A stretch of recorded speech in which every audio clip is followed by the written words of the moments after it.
Mapu mai ai fita o lava singa o le ne yasu. Ma lo le ngā lulue, ma lo le pale. Ai alo mai ase i tātou momoli lapa lapa o ma lo. Ma wha manu i lo tātou atua i suafa o le tamā, ma le alo, ma le anganga pa ia. Lo atua e le tupu, o te whane ne i a te oe, o te wha manu atu foi lo suafa e whaavavau lava. Le anganga pa ia e, o le anganga o le poto ma le atamai. A fio mai e taitai le nei sauninga. Ma ta tala o mātou loto. Mātou te whai aile nei tāpua inga i le anganga ma le whaamaoni. Amene. Tātou vivi i le atua i sona vi inga.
Ia fantasi le rii mautou. Folanga o le tala le leia le rii.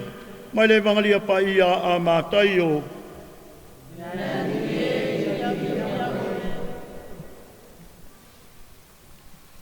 Ua feta lai atu ia i upu ia te i latou. Whauta, ua sau le rii. Ua ifo mai ia te ia ua whape mai. Ua oti nei lava lo ua whawhine. Ia e mali watu, ma whae e lo au ilunga i ante ia, o na o lai leo ia. O na tu lai leo Yesu, ua muri atu i ante ia, o ia maona so. Whahauta fo, o le whawhine na iai le puna toto i tausanga e se furu ma le lua. Ua aluane ia i ona tua. Ua ia pa iane le tu pao lona ofu. A ua whaifo ia i lona loto. A whai o te pai tau o lona ofu, o te ola ai. A ua whaaliu Yesu, ua sila fia o ia, o na whape atu le o ia, lo uafa fine, i nā whaaloto tele ia oe, o lo whaatua tua, ua e malolo ai. O na malolo ai leo le whawhine, talu lea lava i tu asu. Wa uru fale atu Yesu i le fale o le alii. O na sila fia ai lea ia o e ili fangu fangu. ma le motu o tangata ua pāle lau aitu. Ua whape atu ia ia te ilatou. I nao e se ia, e le ioti le teine, ua nao na moe. O na lātou tapisa mai ai lea ia te ia. Ua tulia le motu o tangata, o na uru atu ai lea ia, ua tango ilo na lima, o na tu lai ia e lea o le teine. O na longo atu lea o le nei mea, i lea nu uma. O le tala le lei a le alii.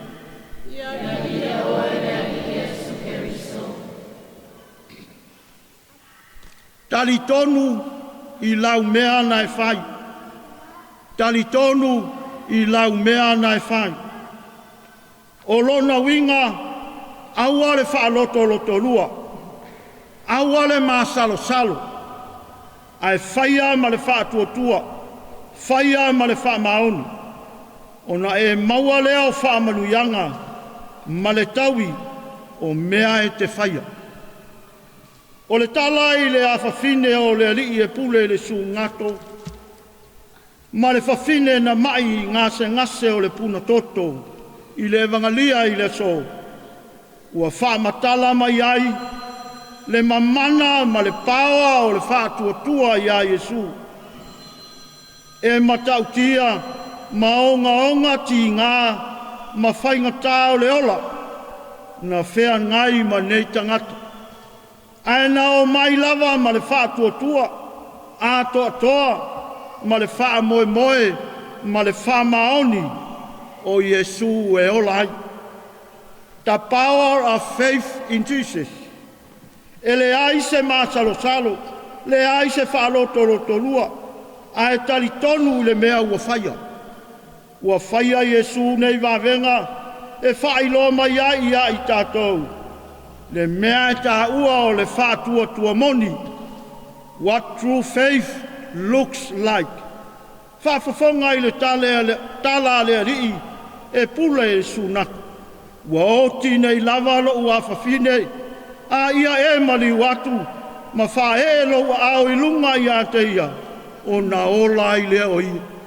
Whai mai le tamaloa. Ua oti lo ua whawhine. A e mali watu whae lo au i lunga i a te ia. O na ola i lea o ia. E ti ngā o na oti le a whawhine o le tamaloa. Ai na mausali ma maualo na whātuatua i lana mea o le a whai. O le a tatalo ma wala au ma ai oi a Yesu. E mali watu. E whae lo na au i lunga o na whawhine. E mauti noa e olai. Le whātuatua moni. Le whātuatua e le aise ma salo. Le whātuatua e le whāloto lua. Ai a le whawhine na maua i le mai o le pumatoto i tausanga e se fulu ma le lua. Na alu i a Yesu whai mai o ia i lona loto. A whai o te pai tau lava o le ofu o Yesu. O te olai. Le whātuatua moni. Le whātuatua mausali. E le i mā salo. Na tali tonu i lana mea o le a whai. O le pai le ofu o Yesu. E ola ai, ma malolo ai. Na whape nao na whaia ele nei tina. Na i alu ma pai le pito le ofu o Yesu. O na langona lea ia, ua wha malolo ina, lona puna toto. Na tali Yesu ma le ami o tonu. Ele i tali a aina. Pe na tali ese Yesu le whātuatua o nei tangata. Aina ia taui, na ia foai le manuia i nei tangata. Ona o lo la ua whātuatua. Le whātuatua o le tamaloa e pule sunak, lo nā whawhine uoti, aina maulo na talitonunga i a Yesu. E ola lo nā whawhine pe a whae i a ao Yesu. A e whapea fo i le whawhine na ngase i le puna toto. Talitonu i lo na loto, a pa i le ofu o Yesu.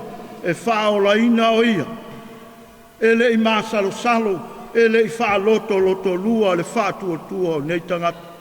Mea e tau o le whātuatua moni. Samoa ma le pureanga, le wheau le nā mo i tā ua i le nei tau a fiafi. Tā whātuatua i le atua, whātua ma talitonu e suafa manu malo Iesu Keriso. E maua i e tā ua le manuia. E tau i ai tā ua i le atua i mea le lei. E fōai mai ai e le atua i ai tā ua. Mea e tā te mo o mia. Pea whai tā te sulu i a te ia. Ma le whātua moni. Ma le whātua e mausali. Ma le whātua whamaoni. E le ai se maa salu. Talitonu i lau mea na e whai. O le alau mea o whai le nei mai tau singa o le ainga, tau tuaina o le nuu, tau tuaina o le tala le lei ma le kālesia. Whaia ma le whamaoni. Whaia ma le whātua, lai le atua le taui. Lai le atua le taui masui o le tangata whātua ma le tangata whamaoni i a teia. Alofa mai le atua, i li tau amatainga o le nei mai aso. Ia tu mau le whātua i a i tātou, e ma whai ai o na tātou whaia mea uma. Ma au mai ai whamanuianga a le atua mo i tātou. Talitonu i lau mea nai whai.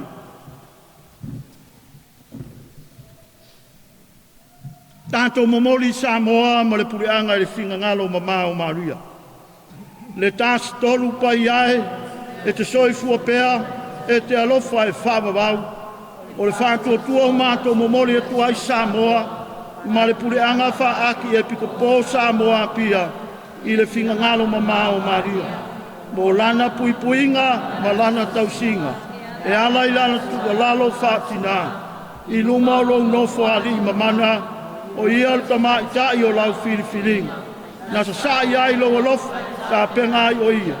Mo le whanau ina mai o lo mātou mesia. O lo nā alofa ma lo talitonu a toa i a te oe, e le me wha matalai. Wha maringi mai le wha o ngiola i a Samoa, ma lo mātou pureanga, o na lana wha tau ana waki.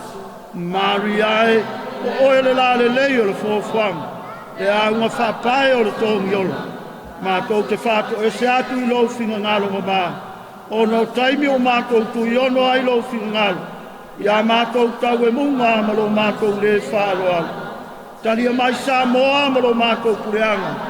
Whinga ngalo ma mā. O mānu mālo ina mo i mātou le fōa i fua. Mātou te ola wha maoni ai lo mātou baptisonga.